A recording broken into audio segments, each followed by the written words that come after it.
Video को like करें, channel को सब्सक्राइब कर बेल आइकन जरूर दबाएं हमारी न्यू वीडियो नोटिफिकेशन पाने के लिए।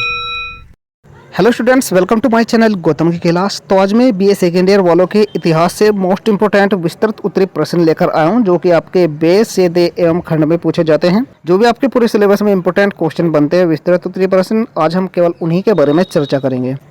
तो बने रहिए वीडियो के अंत तक। वीडियो में आगे बढ़ने से पहले यदि आप हमारे चैनल पर नए हो तो सब्सक्राइब जरूर करें, जिससे आपको हमारी आने वाली न्यू वीडियो नोटिफिकेशन समय पर मिल सके। तो आइए बिना टाइम वेस्ट के वीडियो को स्टार्ट करते हैं। जहाँ पर फर्स्ट क्वेश्चन है, जो कि आपका मोस्ट इंपोर्टेंट क्वेश्चन है, प्रीवियस ईयर में भी लगातार पूछा गया है। ये आपका प्रश्न है, कुतुबुद्दीन ऐबक की उपलब्धियाँ बताइए। इस वीडियो में मैं केवल आपको टॉपिक ही बताऊंगा, बाकी सभी क्वेश्चन आपको खुद से तैयार करने हैं। डिटेल्स में आपको पढ़ने हैं तो आप टेलीग्राम पर जाइए और पीडीएफ को डाउनलोड कर लीजिए, वहाँ पर मैं आपको पीडीएफ अवेलेबल करवा दूंगा। तो कुतुबुद्दीन ऐबक की उपलब्धियों के बारे में आपको लिखना है। यहाँ पर कुतुबुद्दीन ऐबक जो है वह दिल्ली सल्तनत का संस्थापक माना जाता है। कुतुबुद्दीन ऐबक को दिल्ली सल्तनत का संस्थापक माना जाता है। वह भारत का प्रथम मुस्लिम शासक था जिसने भारत में मुसलमानों का स्वतंत्र राज्य स्थापित किया। कुतुबुद्दीन ऐबक 1206 ईस्वी में दिल्ली की गद्दी पर बैठा। उसकी कुछ प्रमुख उपलब्धियां जो है निम्न प्रकार से दी गई हैं। आपको मैं केवल टॉपिक बता देता हूं, आपको इनके बारे में पढ़ लेना है। पीडीएफ आपको टेलीग्राम पर अवेलेबल हो जाएगी। पहली है यहाँ पर ऐबक की सफलताएं। उनकी सफलताएं क्या है वह आपको याद रखना है।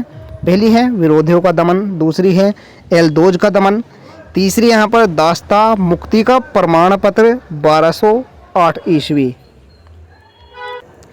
इन सभी टॉपिक के बारे में आपको पढ़ लेना है। इसके बाद यहाँ पर 4 टॉपिक है, बंगाल के विद्रोह का दमन, 5वां है यहाँ पर हिंदुओं के विद्रोह का दमन।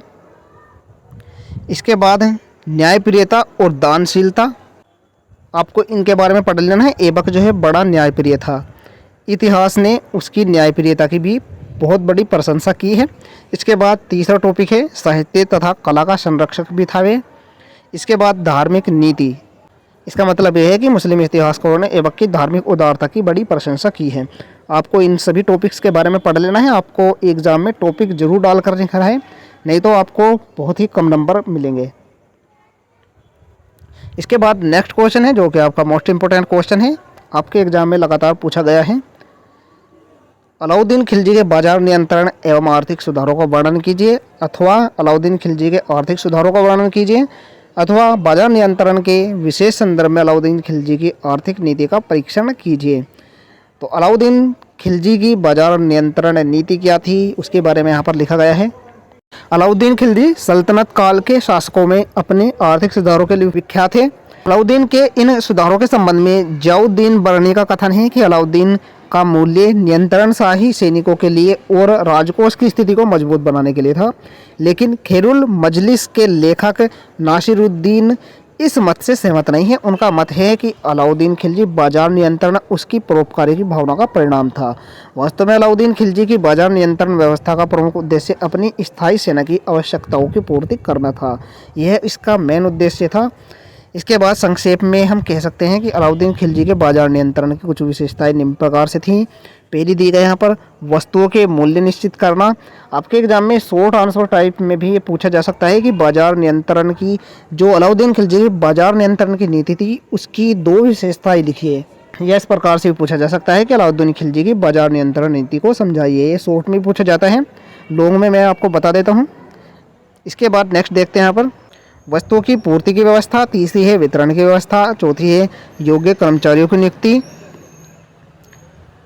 5वीं यहाँ पर कठोर दंड की व्यवस्था। इसके बाद बाजार नियंत्रण का परिणाम क्या है, इसके बारे में आपको पढ़ लेना है। इसके बाद नेक्स्ट टॉपिक है अलाउद्दीन के आर्थिक सुधार क्या थे। अलाउद्दीन दिल्ली के सुल्तानों में सबसे अधिक योग्य शासक था। उसने राज्य की आर्थिक स्थिति सुधारने तथा व्यय की पूर्ति हेतु राजकोष में अधिका धन का एकत्र करना आवश्यक समझा। अतः उसने इस उद्देश्य की प्राप्ति के लिए कुछ आर्थिक सुझाव किए, जो यहाँ पर दिए गए हैं। पहला है संपत्ति को जब्त करना, दूसरा है करों में वृद्धि, तीसरा है कर अधिकारियों पर नियंत्रण। तो आपको इसके बारे में कल इन्हीं टॉपिक के ऊपर पढ़ लेना है। इसके बाद हम यहाँ पर नेक्स्ट क्वेश्चन देखते हैं। मोस्ट इंपोर्टेंट क्वेश्चन है, दिल्ली सल्तनत की प्रशासनिक व्यवस्था बताइए, अथवा सल्तनत युगीन शासन व्यवस्था की विवेचना कीजिए, अथवा सल्तनत काल के शासन प्रबंध पर एक लेख लिखिए। तो सल्तनत युग की शासन व्यवस्था अथवा प्रशासनिक व्यवस्था क्या थी, इसके बारे में यहाँ पर लिखा गया है। पहला टॉपिक यहाँ पर दिया गया है, सुल्तान। दिल्ली सल्तनत के प्रमुख को सुल्तान कहा जाता था। इसके बारे में आपको पढ़ लेना है। इसके बाद हम यहाँ पर नेक्स्ट देखते हैं, केंद्रीय शासन। केंद्रीय शासन क्या था? शासन कार्य में सुल्तान को सहायता देने के लिए अनेक मंत्री होते थे। इनमें प्रमुख मंत्री निम्न प्रकार से थे। वे कौन कौन से मंत्री थे? पहला है नायब। नायब किसे कहा जाता था? नायब का पद सुल्तान से नीचा तथा वजीर से ऊंचा होता था। इसके बाद वजीर कौन होता था? सुल्तान का प्रधानमंत्री वजीर कहलाता था। इसके बाद वजीर के अधीनस्थ अनेक कर्मचारी होते थे, जिनमें 3 अधिकारी अत्यधिक महत्वपूर्ण थे। इन अधिकारियों के कार्य निम्न थे। यहाँ पर पहले दिया गया है नायब वजीर। वजीर की सहायता के लिए एक नायब वजीर हुआ करता था। खे दिया गया है मुशरिफ ए मुमालिक। ये कौन होता था? नायब वजीर के नीचे मुशरिफ ए मुमालिक अर्थात महालेखाकार होता था। और मुस्तौफी ए मुमालिक कौन होता था? यह अधिकारी महालेखा परीक्षक होता था। इसके बाद नेक्स्ट टॉपिक है दीवान ए आरिज। दीवान ए आरिज या दीवान ए अर्ज सेना विभाग का सर्वोच्च पदाधिकारी अथवा सेना विभाग का महाप्रबंधक होता था। दीवान ए इनसा कौन होता था? यह शाही आलेख विभाग का अध्यक्ष होता था। दीवान ए रसालत यह कौन होता था? इस मंत्री के कार्यों के संबंध में इतिहासकारों में मतभेद है, अभी इसका पता नहीं है ये कौन होता था। इसके बाद हम नेक्स्ट देख लेते हैं, सदर उस सुदूर ये कौन होता था? यह मंत्री धर्म विभाग का अध्यक्ष था। इसके बाद नेक्स्ट दिया गया है काजी उल कुजात। यह पद प्राय सदर उस सुदूर के हाथ में रहता था। इसके बाद मजलिस एक खलवत। उपयुक्त मंत्रियों के अतिरिक्त सुल्तान के परामर्शदाताओं की एक बड़ी संख्या होती थी, जिनमें अनेक गैर सरकारी होते थे। उन सबको मजलिस ए खलवत कहा जाता था। इसके बाद बरीद ए मुमालिक। यह डाक तथा गुप्तचर विभाग का अध्यक्ष होता था। और शाही गृह प्रबंधक यह सुल्तान के गृह विभाग का अध्यक्ष होता था। बाकी इन सभी के बारे में आपको पढ़ लेना है। इसके बाद प्रांतीय शासन क्या था, इसके बारे में आपको पढ़ लेना है। इसके बाद नेक्स्ट देखते हैं। नेक्स्ट क्वेश्चन आपका आ जाता था, दिल्ली सल्तनत के पतन के कारणों की विवेचना कीजिए। तो दिल्ली सल्तनत के पतन के क्या कारण थे, आपको सभी याद कर लेने हैं। पहला कारण था उत्तराधिकारी के नियम का अभाव। दूसरा था केंद्र सरकार की दुर्बलता। तीसरा था सैनिक शासन। चौथा था मंगोल आक्रमण। पांचवा था स्थायी सेना का अभाव। छठा था शासन व्यवस्था की शिथिलता। सातवां था धर्म सापेक्ष राज्य। आठवां था दास प्रथा। नौवां था हिंदुओं और राजपूतों के विद्रोह। और 10वां था जनता का विरोध। इनमें से जितने टॉपिक आप याद कर सके उतने आपको याद कर लेना है और आपको इनके बारे में पढ़ लेना है। यदि ये क्वेश्चन आपके एग्जाम में पूछा जाता है तो आपको टॉपिक डाल कर जरूर लिखना है, आपको हेडलाइन जरूर लिखनी है। इसके बाद हम यहाँ पर नेक्स्ट क्वेश्चन देखते हैं, बलबन के जीवन तथा उपलब्धियों का वर्णन कीजिए। यह आपके एग्जाम में किसी भी प्रकार से पूछा जा सकता है, अथवा यह इस प्रकार से पूछा जा सकता है कि बलबन की राजनीतिक उपलब्धियों एवं कठिनाइयों का विवेचन कीजिए या शासक के रूप में बलबन का मूल्यांकन कीजिए। यहाँ पर आप पढ़ सकते हैं, अनेक प्रकार से आपके एग्जाम में क्वेश्चन पूछा जाता है। इसके बाद आपको लिखना है कि सुल्तान बलबन कौन था। बलबन गुलाम वंश के सुल्तानों में सबसे योग्य और शक्तिशाली सुल्तान था। सर वोल्जले हैग ने उसकी प्रशंसा करते हुए लिखा है, सुल्तान के रूप में बलबन का चरित्र आंतरिक विद्रोह एवं बाह्य खतरों के विरुद्ध एक संघर्ष था। उसने तानाशाही की स्थापना की, जिसका स्थायित्व उसके व्यक्तिगत चरित्र की शक्ति पर था। इसके बाद यहाँ पर बलबन का प्रारंभिक जीवन दिया गया है। प्रारंभिक जीवन उनका कैसा था? गयासुद्दीन बलबन, जिनका वास्तविक नाम था बहाउद्दीन, इलबरी कबीले का एक तुर्क था। उसका पिता 10,000 परिवारों का एक मुखिया यानी सरदार था। बलबन स्वयं को पौराणिक तुर्की और तुरान का आफिशियाव वंश से संबंधित बताता था। बाकी उनके बारे में आपको यहाँ पर पढ़ लेना है, क्योंकि इनके बारे में डिटेल से मैं आपको नहीं बता सकता, वीडियो ज़्यादा लंबी हो जाएगी, आपको PDF से पढ़ लेना है। बलबन की कठिनाइयाँ या समस्याएं क्या थी? पहली थी ताज की प्रतिष्ठा का अंत। दूसरा है हिंदू राजपूतों का विद्रोह। तीसरा है आर्थिक संकट। चौथा है 40 गुलामों के दल की समस्या। पांचवा है साम्राज्य और अराजकता एवं अशांति का वातावरण। छठा है मंगोलों के आक्रमण। इसके बाद प्रशासन के रूप में बलबन की सफलताएँ या उपलब्धियाँ क्या थी, इसके बारे में आपको लिखना है। यदि आपके एग्जाम में पूछा जाता है कि सफलता या उपलब्धियाँ क्या थी, तब आपको ये उत्तर लिखना होगा। पहला है राजा के देवी अधिकार के सिद्धांत का समर्थक था।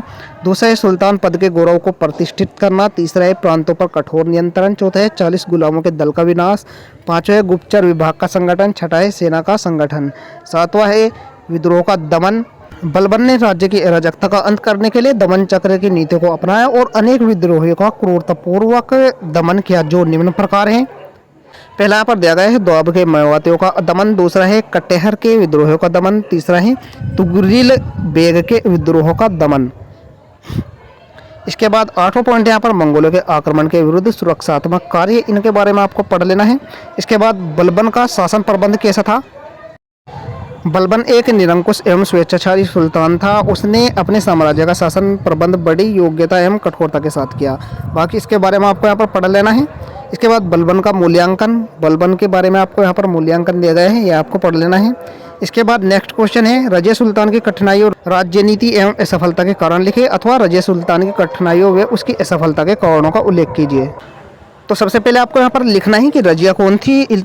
इल्तुतमिश के सभी पुत्र बड़े अयोग्य और विलासी थे और रजिया ही एक शासक के सर्वगुणों से संपन्न थी। रजिया सुल्तान इल्तुतमिश की पुत्री थी। फिर भी इल्तुतमिश की मृत्यु होते ही तुर्की अमीरों ने अपने सुल्तान के निर्णय को पलटकर उसके अयोग्य पुत्र, उनके पुत्र का क्या नाम था, रुकनुद्दीन फिरोज शाह को दिल्ली की गद्दी पर बैठा दिया। लेकिन शीघ्र ही अपनी अयोग्यता के कारण फिरोज शाह मृत्यु को प्राप्त हुआ और रजिया का सिंहासन पर अधिकार हो गया। नवंबर 1236 ईस्वी में रजिया दिल्ली की गद्दी पर आसीन हुई। इसके बाद यहाँ पर रजिया सुल्तान की कठिनाइयाँ दी गई है। उनकी कठिनाइयाँ क्या क्या थी, इसके बारे में आपको यहाँ पर पढ़ लेना है। रजिया सुल्तान की राज्य नीति क्या थी, उसके बारे में आपको यहाँ पर पढ़ लेना है। इसके बाद यहाँ पर कुछ पॉइंट दिए गए हैं। रजिया ने अपनी प्रतिष्ठा में वृद्धि करने के लिए कुछ कार्य भी किए, आपको पढ़ लेना है। रजिया की असफलता के कुछ कारण थे। यहाँ पर रजिया का शासनकाल आपको याद रखना है, 1236 ईस्वी 1240 तक उनका शासनकाल था। पहली असफलता का कारण था उनका रजिया की निरंकुशता, दूसरा था स्त्री लज्जा का परित्याग, तीसरा है याकूत से अनुराग, इसके बाद चौथा है भारतीयों से घृणा, इसके बाद पांचवा है सरदारों की महत्वाकांक्षाएं, छठा है इस्लामी प्रथाओं की उपेक्षा। इन सभी टॉपिक्स के बारे में आपको पढ़ लेना है। बाकी हम यहाँ पर नेक्स्ट क्वेश्चन देखते हैं।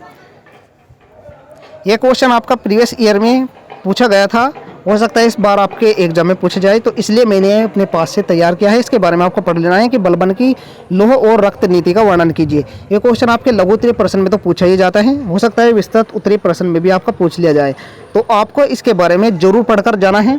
आपको PDF टेलीग्राम पर मैं अवेलेबल करा दूंगा। बलबन रक्त एवं लौह नीति के अंतर्गत पुरुषों की हत्या कर देता था और बच्चों और स्त्रियों को अपना गुलाम बना लेता था, यह उसकी रक्त एवं लौह नीति थी। बलबन ने अनेक विद्रोहों का दमन भीषण नरसंहार क्रूरता के साथ किया। विद्रोह के प्रति अपनाई गई इस अमानुषिक एवं कठोर नीति के कारण उसे लौह और रक्त नीति का सुल्तान कहा जाता है। बाकी इसके बारे में आपको पढ़ लेना है, आपको PDF टेलीग्राम पर मैं अवेलेबल करा दूंगा। यहाँ पर कुछ पॉइंट दिए गए हैं, इन पॉइंट के बारे में आपको पढ़ लेना है, यही उसकी लौह और रक्त नीति थी।